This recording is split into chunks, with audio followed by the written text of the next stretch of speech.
Coba deh pikirin, setiap kali Anda pesan ojek online, nge-like sebuah foto, atau bahkan cuma cari-cari informasi di internet, semuanya itu ninggalin jejak. Nah, jejak-jejak ini kalau digabungin bakal ngebentuk hantu digital Anda, sebuah profil data yang terus hidup di dunia maya. Hari ini, kita bakal bongkar perjuangan untuk mengendalikan hantu digital ini di Indonesia, dan kenapa ini penting banget buat Anda. Oke, kita mulai dari sini ya. Coba deh renungin sebentar. Aplikasi belanja online Anda itu tahu barang apa yang Anda pengen, bahkan sebelum Anda beli. Aplikasi peta tahu banget rute harian Anda kemana aja. Semua platform ini ngumpulin potongan-potongan informasi tentang Anda. Pertanyaannya sekarang bukan lagi cuma siapa yang megang data Anda, tapi mereka pakai data itu buat apa? Jadi, apa sih sebenarnya data pribadi itu? Lupakan sejenak soal nama dan email. Coba bayangin yang lebih dalam. Riwayat kesehatan Anda, lokasi Anda sekarang, buku apa yang lagi Anda baca, atau bahkan pola tidur Anda. Semua itu, kalau digabungin, bisa ngelukis gambaran yang sangat intim tentang siapa diri Anda. Nah, itulah data pribadi Anda yang super berharga. Dan ini nih poin yang krusial banget. Perlindungan data itu bukan konsep baru dari luar negeri. Fondasinya itu udah tertanam di dalam konstitusi kita sendiri. Pasal 28 GUUD 1945 ngejamin hak setiap orang atas perlindungan diri. Di era digital ini, perlindungan diri itu ya termasuk perlindungan data kita. Jadi secara hukum, privasi Anda di dunia maya itu hak asasi manusia. Sesederhana itu. Tapi meskipun ada jaminan hukum yang kelihatannya kuat banget di atas kertas, kenyataannya beda jauh. Beberapa tahun terakhir, Indonesia itu menghadapi apa yang bisa kita sebut sebagai musim pencurian data. Dan ini bukan sekedar peretasan kecil-kecilan loh, ini serangan terkoordinasi yang membobol data jutaan warga negara. Coba kita lihat rentetan bencananya ya, dimulai dari guncangan kasus Tokopedia di tahun 2020. Terus tahun 2021 jadi tahun yang kelam banget. Bukalapak, Tokotalk, sampai data kesehatan kita yang paling sensitif dari BPJS Kesehatan ikut kebobolan. Setiap insiden ini bukan cuma angka, tapi ini tentang jutaan orang yang tiba-tiba merasa, ya telanjang dan rentan di dunia maya. 91 juta. Angka ini nunjukin skala masalahnya dengan sangat jelas. Ini cuma dari kasus Tokotalk aja, 91 juta akun. Itu hampir sepertiga populasi Indonesia loh. Bayangin, informasi pribadi, termasuk foto KTP dari puluhan juta orang, beredar bebas di luar sana. Ini bukan lagi sekedar kebocoran, ini udah kayak tsunami data. Nah, ini dia kenapa angka-angka tadi itu penting banget. Seperti yang ditekankan para ahli, ini bukan cuma soal data, ini soal hidup Anda.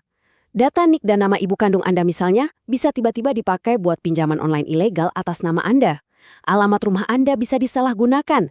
Ini ancaman yang benar-benar nyata terhadap keamanan finansial, reputasi, dan bahkan keselamatan fisik Anda. Oke, setelah lihat semua ini, pastikan pertanyaannya adalah, kenapa? Kok bisa sih benteng digital kita jebol semudah itu berkali-kali pula? Yuk kita coba selidiki akar masalahnya.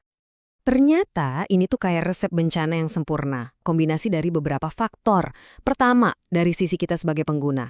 Banyak dari kita yang masih pakai password 123456 dan gampang banget oversharing. Kedua, dari sisi hukum. Regulasi kita sebelumnya itu kayak tambal sulam, nggak terpadu. Ketiga, para penjahat siber makin pintar. Dan yang terakhir, banyak perusahaan yang anggap keamanan data itu cuma biaya, bukan investasi. Campur semua itu, ya jadilah bencana. Slide ini nunjukin kontrasnya dengan jelas banget. Di sebelah kiri, itu gambaran hukum kita yang lama, terfragmentasi, kayak pecahan kaca. Tiap sektor punya aturan sendiri-sendiri. Bandingkan dengan perisai utuh di sebelah kanan yang mewakili standar global kayak GDPR di Eropa. Satu hukum yang kuat dan komprehensif untuk semuanya.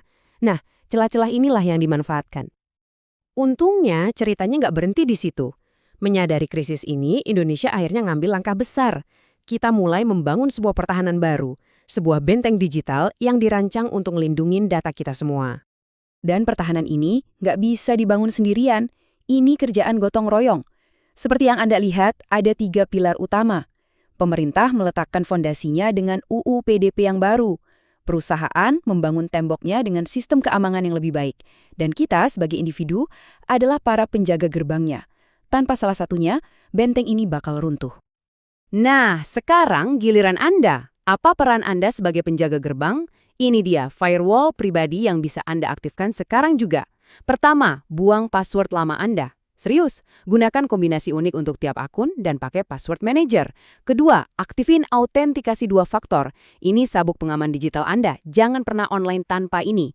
Ketiga, curigai setiap email yang minta data pribadi. Keempat, bersihin jejak digital Anda dengan hapus tag dari foto-foto yang nggak perlu. Dan terakhir, biasakan untuk selalu log out. Ini kebiasaan kecil tapi dampaknya besar. Oke, jadi kita udah lihat masalahnya, penyebabnya, dan benteng yang lagi kita bangun. Ada kemajuan besar, tapi jangan salah, perjuangan untuk ngamanin privasi digital kita ini masih jauh dari kata selesai. Meskipun UU PDP ini sebuah kemenangan, benteng kita masih punya beberapa titik lemah. Salah satu yang paling krusial adalah perlindungan untuk kelompok rentan. Data anak-anak, misalnya, bisa disalahgunakan buat perundungan atau eksploitasi. Data penyandang disabilitas bisa dipakai untuk diskriminasi. Memperkuat perlindungan untuk mereka adalah ujian sesungguhnya dari hukum baru ini. Pada akhirnya, semua ini kembali ke Anda. Data Anda itu bukan sekedar barisan kode di server, itu adalah jejak digital dari hidup Anda. Cerita tentang siapa Anda, apa yang Anda cintai, dan apa yang Anda takuti. Setelah tahu semua ini, pertanyaannya tetap sama. Siapa yang Anda percaya untuk membaca cerita itu? Pilihan ada di tangan Anda, dan pilihan itu makin penting setiap harinya.